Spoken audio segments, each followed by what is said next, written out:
हाय दोस्तों, द्वितीय टॉपिक के बारे में हम लोग बात करेंगे भारतीय कृषि।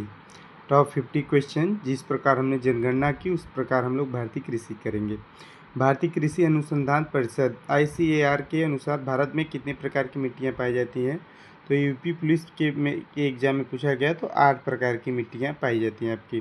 काली मिट्टी को और किस नाम से जाना जाता है? तो SSC GD 2021 में पूछा गया प्रश्न रेगुन मिट्टी के नाम से जाना जाता है। भारत में नीली क्रांति ब्लू रेवोल्यूशन के जनक के रूप में किसे जाना जाता है? तो हीरा लाल चौधरी को जाना जाता है। ये UPSI 2021 में आपके पूछा गया था।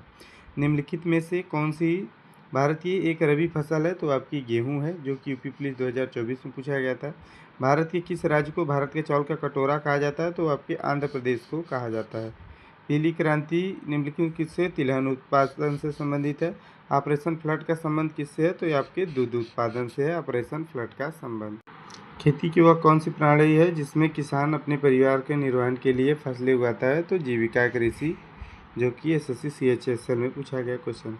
उत्तर प्रदेश की प्रमुख नकदी फसल में कौन सी है? तो गन्ना है, ठीक है, आपका कैश क्रॉप।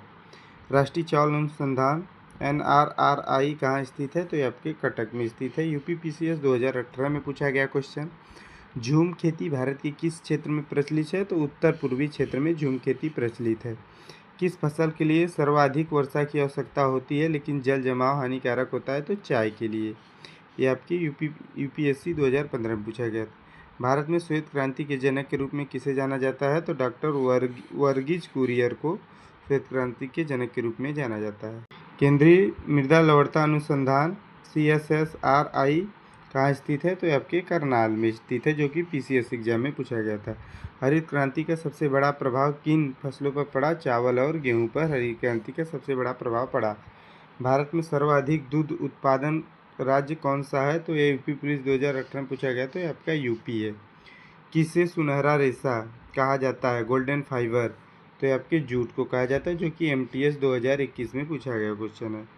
पूसा सिंधु गंगा किस फसल की प्रजाति है? तो आपकी गेहूं की प्रजाति है पूसा सिंधु गंगा, ठीक है। राष्ट्रीय डेयरी अनुसंधान NDRI कहाँ स्थित है? तो ये आपके करनाल हरियाणा में स्थित है। भारत के मुख्य कृषि जनगणना कितने वर्षों के अंतराल पर की जाती है? तो 5 वर्षों पर।